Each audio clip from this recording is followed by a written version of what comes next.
नमस्कार, बाखबर में आपका बहुत स्वागत है। मैं हूं विवेक पांडे आपके साथ। आज हम चर्चा करने जा रहे हैं महंगाई के झटके की। ये मार्च का महीना चल रहा है और महंगाई का डबल अटैक भी आया है। एक बार फिर से महंगाई की मार देखने को मिल रही है।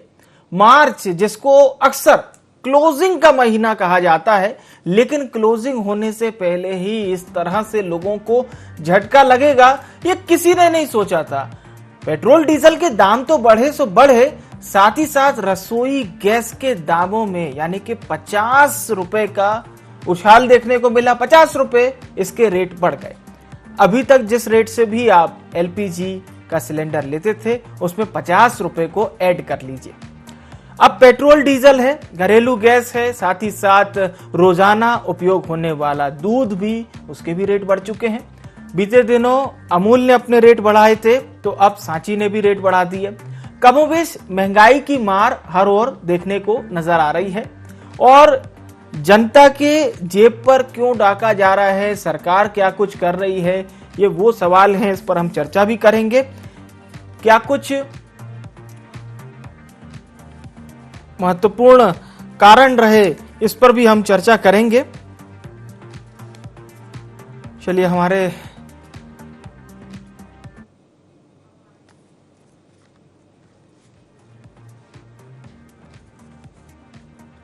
हमारे साथ खास मेहमान जुड़ चुके हैं। अभिषेक खरे जी हमारे साथ जुड़ चुके हैं, विदेश मामलों के जानकार हैं। आपका बहुत स्वागत है अभिषेक जी। नवनीत गर्ग जी हमारे साथ जुड़ चुके हैं, अर्थशास्त्री हैं। आपका भी बहुत स्वागत है। अभिषेक खरे जी, ये महत्वपूर्ण सवाल आपसे और चर्चा की शुरुआत भी आप ही से। क्या लगता है खरे साहब, ये जो अगर आप विदेश चीजों पर अगर हम देखें तो ये रशिया यूक्रेन के बीच ये जो युद्ध चल रहा है, टीवी चैनल्स पर बड़ी बड़ी हेडलाइन के साथ आता है, 20वां दिन, 25वां दिन, इसे अगर हम समझने की कोशिश करें तो कितना असर हमें महंगाई पर इस युद्ध की वजह से देखने को मिल रहा है? देखिए, अगर हम एक बेसिक चीज को थोड़ा पहले समझते हैं जी कि यूक्रेन और रशिया किन चीजों के बड़े एक्सपोर्टर हैं। जी जी तो मुख्य रूप से अगर हम रशिया की बात करें और यूक्रेन की बात करें तो यूक्रेन गेहूं का बहुत बड़ा एक्सपोर्टर है जी और रशिया नेचुरल गैस और ऑयल का बहुत बड़ा एक्सपोर्टर है जी। तो ये दो बेसिक चीज हो गई जी। जिन पर असर पड़ेगा ही पड़ेगा। हाँ। अच्छा, अब जो रशिया एक्सपोर्ट करता है अपनी नेचुरल गैस और हाँ। पेट्रोलियम, वो प्रमुख रूप से करता है वो यूरोपियन देश को। ठीक। तो डायरेक्ट और सीधा असर सबसे पहले तो वहीं पड़ेगा यूरोपियन देशों पे, और फिर धीरे धीरे जब यूरोपियन देशों पे असर पड़ेगा तो वो असर धीरे धीरे फिर पूरी दुनिया पे आना शुरू होगा। भारत भी उसका शिकार होगा, क्योंकि भारत भी बहुत ज्यादा, अब ये जो इकोनॉमी है पूरी दुनिया की, ये ग्लोबल इकोनॉमी है, सब एक दूसरे से कनेक्ट है। किसी भी जगह कोई फर्क कुछ भी होता है तो उसका असर पूरी दुनिया पे पड़ता है, पूरी दुनिया की इकोनॉमी पे पड़ता है और पूरी दुनिया के स्टॉक मार्केट पे भी पड़ता है। हाँ। तो असर तो आना ही है। ये तो है पहली बात। दूसरी बात, अभी तक इतने लंबे समय तक, अब आप देख रहे हैं इस समय जो पर बैरल जो क्रूड ऑयल की कीमत है वो आज की डेट में मैं आपको बताता हूं $110 से लेके $130 के बीच में कहीं झूल रही है। तो ये बहुत ज्यादा है और सरकार ने पता नहीं कैसे 137 दिन तक इसे मैनेज किया। हाँ। इस महंगाई को। हाँ। बड़ी अजीब बात रही, क्योंकि बहुत मुश्किल है जब पर डे टू डे बढ़ रहा है इसके रेट, तो वो कैसे मैनेज कर रहे हैं। तो ऐसी स्थिति में अगर कोई देश हमें सस्ते में डिस्काउंटेड ऑफर करेगा ऑयल के लिए, तो अगर हम उसे नहीं ले रहे हैं तो ये हमारी बेवकूफी है।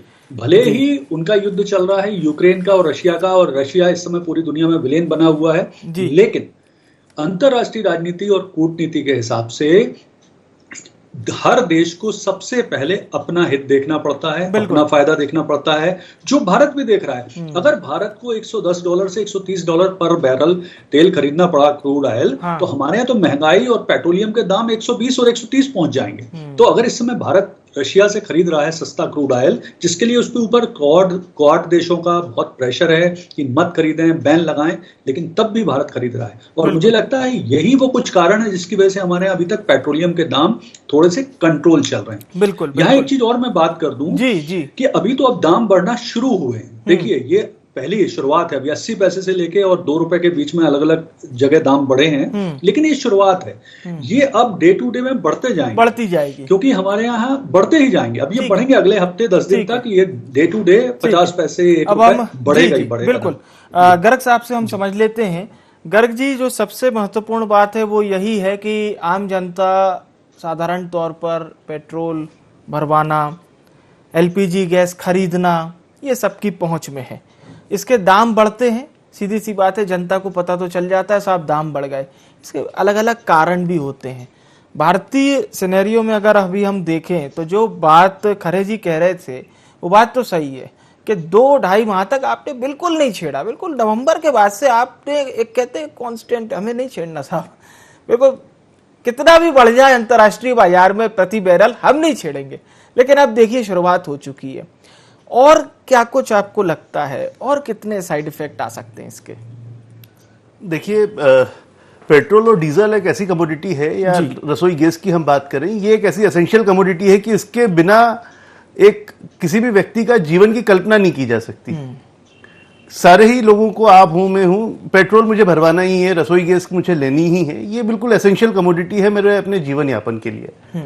जब इनके प्राइसेस में बढ़ोतरी होती है, कारण कुछ भी हो जी, भाई किसी भी एक आम आदमी से आप बात कीजिएगा, भारत के किसी भी नागरिक से, रूस और यूक्रेन के बीच में जो युद्ध चल रहा है उसका कोई सरोकार नहीं है, उसको कुछ लेना देना नहीं है। लेकिन वो चिंतित केवल इस वजह से है कि उसकी वजह से होने वाली जो महंगाई की मार है वो उसकी पॉकेट पे पड़ने वाली है। एक लिमिटेड इनकम कमाने वाला व्यक्ति, उसको जो एसेंशियल कमोडिटीज चाहिए, उसको पेट्रोल डलवाना है अपने घर से ऑफिस जाने के लिए और ऑफिस से घर आने के लिए, उसको अपने घर में खाना पकाने के लिए जो रसोई गैस चाहिए, उसकी कीमतों में जहां पर भी बढ़ोतरी होती है तो वहां चिंता का विषय आता है। वो शायद आप लोगों वो शायद न्यूज चैनल देखता ही इसी वजह से है कि इनका युद्ध कब रुक जाए, सो दैट कि उसकी जो महंगाई का असर है वो मेरी जेब पे कम से कम पड़े।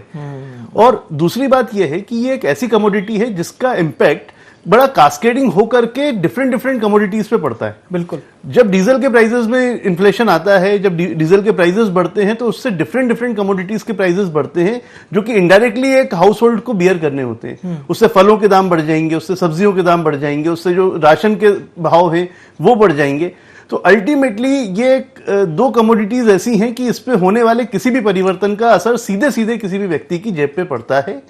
और कारण मुख्यतः उसके कुछ भी हो, अंतर्राष्ट्रीय हो, राष्ट्रीय हो, लेकिन जो उसका असर है सीधे सीधे एक मध्यम वर्ग या निम्न मध्यम वर्गीय व्यक्ति को ज्यादा होता है, बजाय एक उच्च इनकम वाले व्यक्ति को। बिल्कुल सही।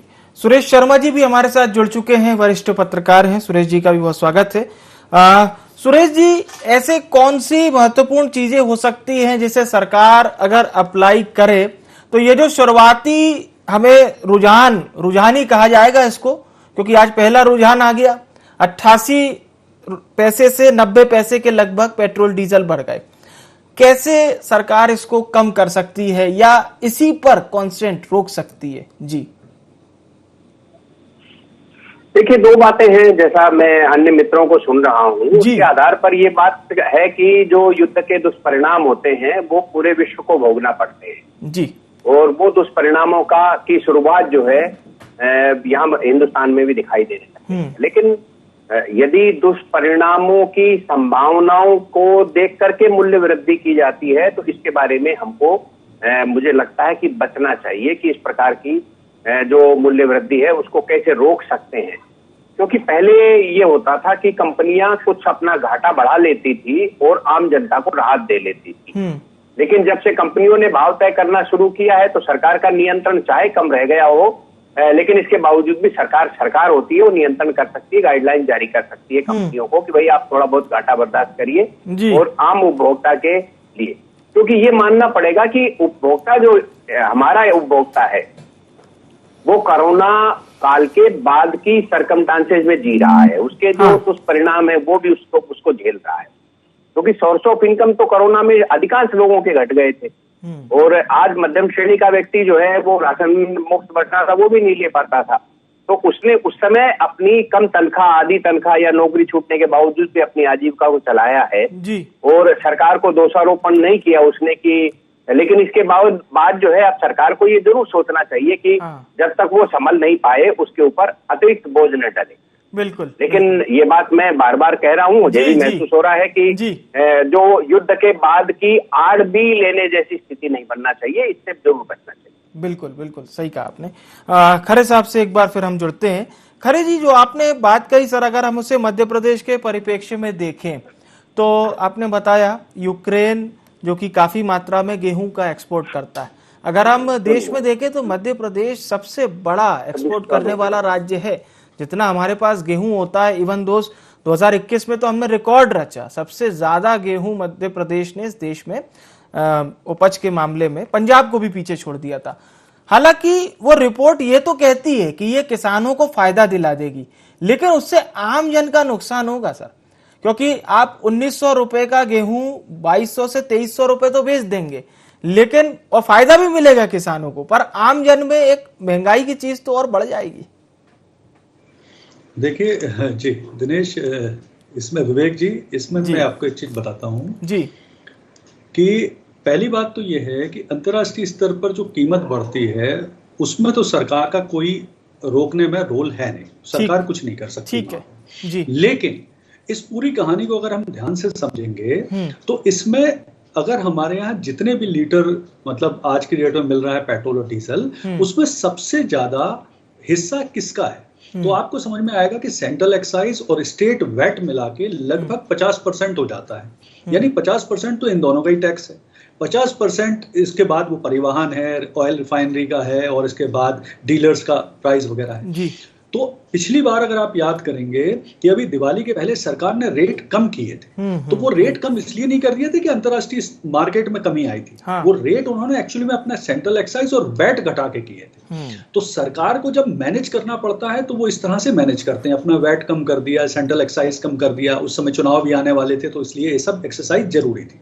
अब चुनाव हो चुके हैं तो एक्सरसाइज की कोई जरूरत है नहीं, और वैसे भी सरकार एक लिमिटेड समय तक ही एक्सरसाइज कर सकती है जी। और अगर आय के स्रोत की बात करें तो राज्यों की आय का एक बड़ा जो दो बड़े स्रोत होते हैं, एक लिकर से आय और एक पेट्रोल से आय, तो दोनों पे ही वैट है, दोनों पे जीएसटी नहीं है। जब जब सरकार, केंद्र सरकार बात करती है कि इनको जीएसटी के दायरे में लाओ, तो राज्य सरकारें रोने लगती हैं कि नहीं, हमको तो बिल्कुल नहीं इनको डालना है, क्योंकि ये सबसे बड़ी इनकम का उनका माध्यम है।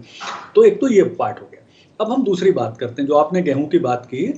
मध्य प्रदेश देश में 2011 से निरंतर गेहूं उत्पादन में केंद्र का कृषि कर्मण अवार्ड पा रहा है। हम टोटल 7 बार गेहूं उत्पादन में कृषि कर्मण अवार्ड ले चुके हैं, 5 बार कंटिन्यूस और 2 बार और, तो 7 बार हमने ले लिया है।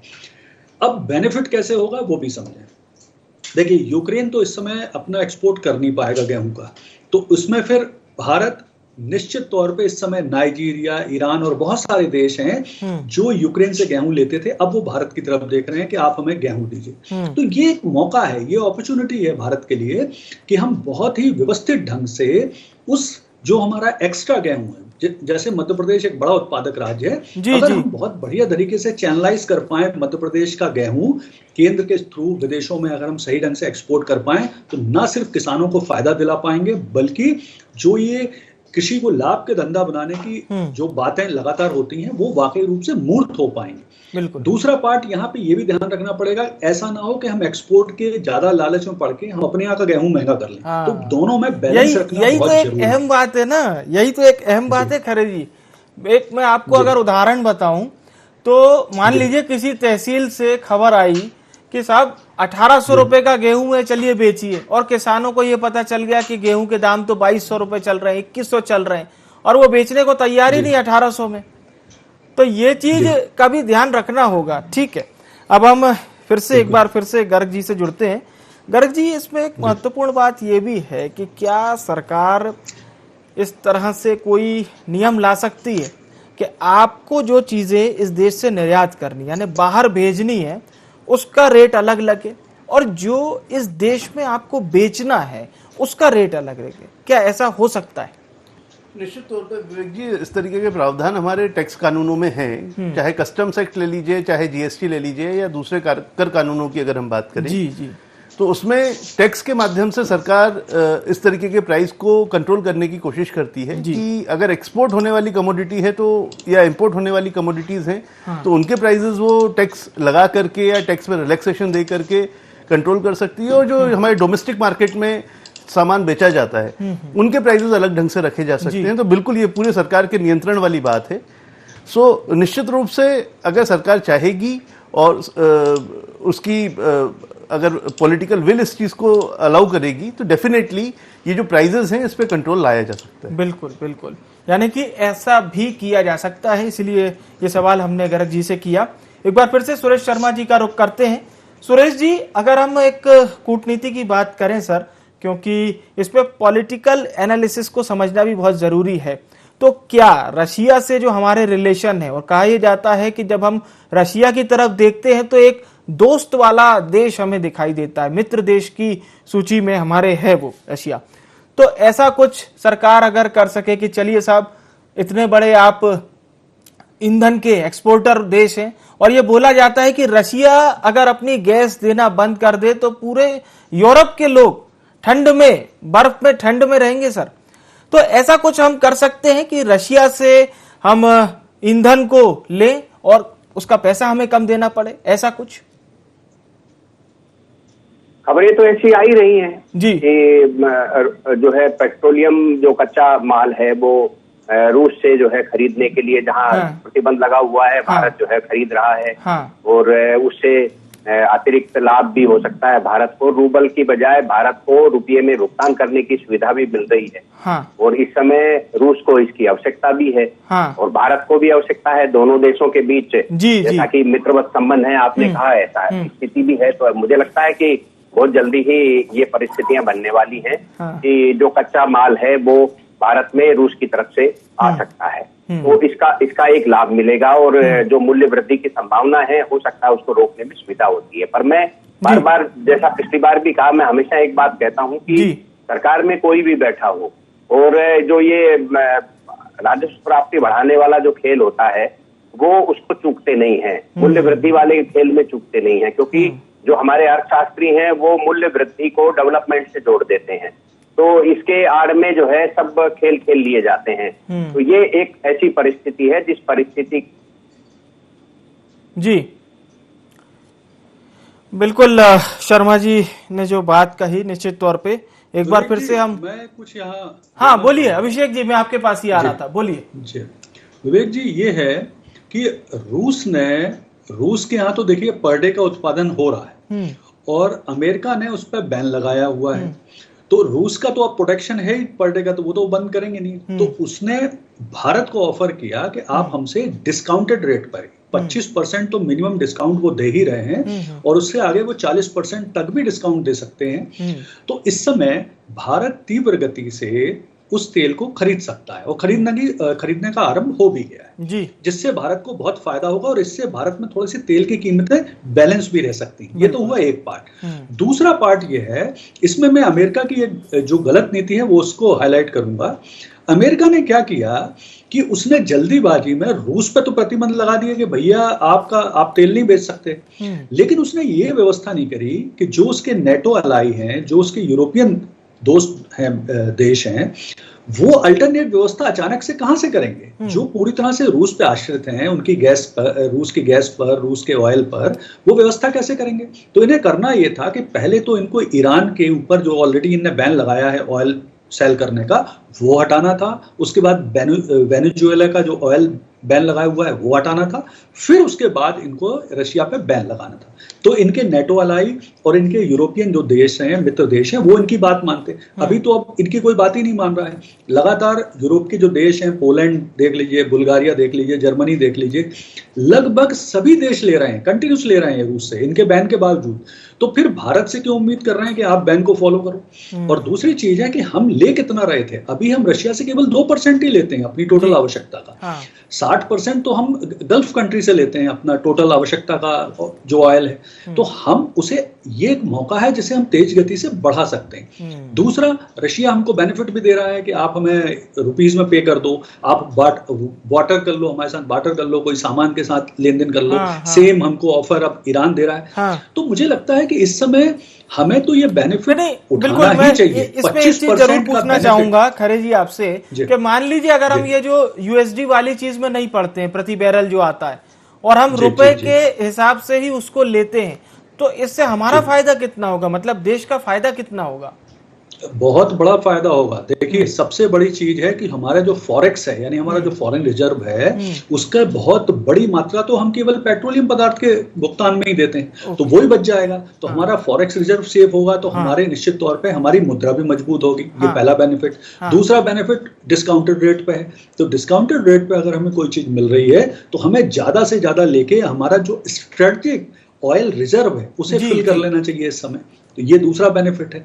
तीसरा बेनिफिट ये है कि भाई ना उनके नेटो अलाई मान रहे हैं उनकी बात, ना यूरोपियन देश मान रहे हैं, तो हम क्यों माने उनकी बात? वो इसलिए कि प्रतिबंध उनने लगाया, अमेरिका के पास सफिशिएंट ऑयल है और वो एक्सपोर्ट करते हैं, तो वो तो झेल सकते हैं, लेकिन हम क्यों झेलेंगे उनकी बात? प्रतिबंध आपने लगाया, आप डर रहे हो रशिया से, आप नहीं लड़ना चाहते हो, तो हम क्यों झेलेंगे?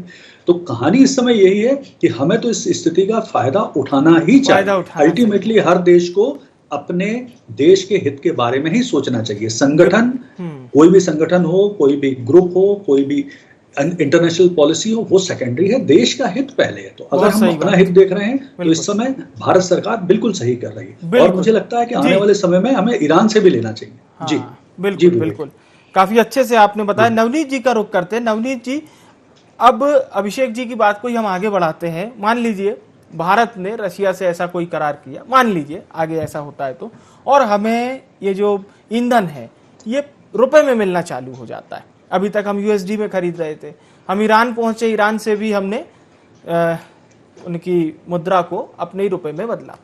इसका फायदा, और हम हर चीज को इस तरह से लेके चलते कि इसके दूरगामी परिणाम क्या होंगे, तो इसके दूरगामी परिणाम क्या होंगे? जी देखिए विवेक जी, बहुत अच्छी बात यह है, और अभिषेक जी ने बहुत अच्छे से उसको एक्सप्लेन किया, उसी को मैं थोड़ा सा और आगे बढ़ाने की कोशिश करता हूँ। देखिए, जनरली एक बिजनेस कॉमर्शियल ट्रांजैक्शन में एक बायर होता है, एक सेलर होता है, और उसमें देखा जाता है डोमिनेंस किसका है, और जिस व्यक्ति का डोमिनेंस होता है उसकी बात चलती है। अभी तक होता यूं था कि जब भी हम पेट्रोल या डीजल या क्रूड ऑयल परचेस करने जाते थे तो हमें डॉलर्स में उसका पेमेंट करना होता था। कारण ये था कि जो सेलर होता था वो हमें डोमिनेट किया करता था, बीइंग परचेजर हमारा शायद उतना डोमिनेंस नहीं था। अभी जैसे रशिया के केस में ये हो रहा है कि वो ये कह रहा है कि भाई आप इंडियन रुपीज में इसको ले लीजिए, तो कहीं ना कहीं इंडिया का डोमिनेंस इस चीज में आगे बढ़ रहा है। और जो फॉरेक्स रिजर्व की बात है, तो किसी भी देश के लिए ये एक बहुत स्ट्रेटेजिक फंड होता है कि उसके पास फॉरेक्स ज्यादा से ज्यादा होना चाहिए। इंटरनेशनली जो रुपये की कीमत है डॉलर के अगेंस्ट या किसी भी विदेशी मुद्रा के अगेंस्ट, वो इस बात पर निर्भर करती है कि हमारा नेट इनफ्लो और आउटफ्लो फॉरेन करेंसी का कितना है। और जैसा अभिषेक जी ने कहा, बहुत अच्छी बात है कि हमारा एक बहुत बड़ी राशि जो है पेट्रोलियम को खरीदने में, क्रूड ऑयल को खरीदने में चली जाती है। अगर ये एक ट्रेंड सेट हो जाए, रशिया में जो संकट आया है, एक अंग्रेजी में कहावत है ब्लेसिंग इन डिस्गाइज, तो शायद ये ब्लेसिंग इन डिस्गाइज हो जाए कि इंडियन रुपीज में हम क्रूड ऑयल परचेस करने लगे तो हमारा फॉरेक्स का जो रिजर्व है वो कंटिन्यूअसली बहुत बढ़ जाएगा, और उससे हमारा जो रुपी है जो विदेशी मुद्रा के अगेंस्ट, तो इसका प्राइस काफी मजबूत हो सकता है। तो इसका एक बड़ा दूरगामी परिणाम मैं जो देख पा रहा हूं वो ये। बिल्कुल बिल्कुल। हम सुरेश शर्मा जी का रुख करते हैं एक अंतिम प्रतिक्रिया के लिए।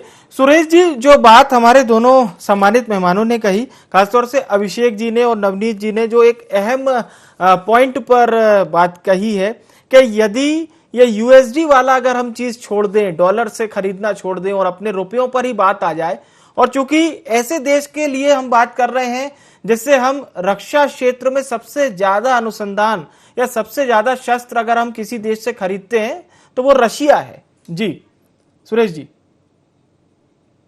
यदि रुपए में व्यापार होना शुरू हो जाए तो देश की अर्थव्यवस्था के लिए टर्निंग पॉइंट होगा। और रुपए जो कमजोर दिखता है, या ये कहा जाता है कि डॉलर की तुलना में रुपए की कीमत इतनी है, तो वो भी सुधर सकता है, जैसा अभी दोनों मित्रों ने कहा है। और इसका सारे व्यवसाय पर लाभ पड़ता है, और भारत की जो अर्थव्यवस्था है वो अपने आप में सुदृढ़ हो जाती है। लेकिन ये एक चीज जरूर हम सब लोग विचार कर रहे होंगे कहते वक्त अपनी बात को, कि ये युद्ध काल में ही ऐसी परिस्थिति है या बाद में भी ऐसी परिस्थिति बनेगी। तो मुझे ये लगता है कि डिस्काउंट वगैरह तो युद्ध काल के कारण है ये, और यदि युद्ध काल के बाद हमारे रुपए में खरीदी का चलन बढ़ जाता है, या स्वीकार कर लेते हैं तो मुझे लगता है ये हमारे लिए निश्चित तौर पे सर, बिल्कुल आपकी इसी बात के साथ सर इस कार्यक्रम का समापन करते हैं। समय बेहद कम है हमारे पास। आप सभी मेहमानों का बहुत बहुत धन्यवाद हमारे साथ चर्चा में जुड़ने के लिए। महंगाई के झटके पर बात कर रहे थे सभी सम्मानित मेहमानों ने, हमें बताया कि किस तरह से अगर भारत अपने निर्यात नीति में थोड़ा सा परिवर्तन करता है, आयात नीति में थोड़ा सा परिवर्तन करता है, दोनों जगह, तो हम महंगाई को कंट्रोल कर सकते हैं। लेकिन परिवर्तन करना होगा, उसके बाद ही कंट्रोल कर पाएंगे। बाखबर में इतना ही। मुझे यानी विवेक को दीजिए इजाजत। नमस्कार।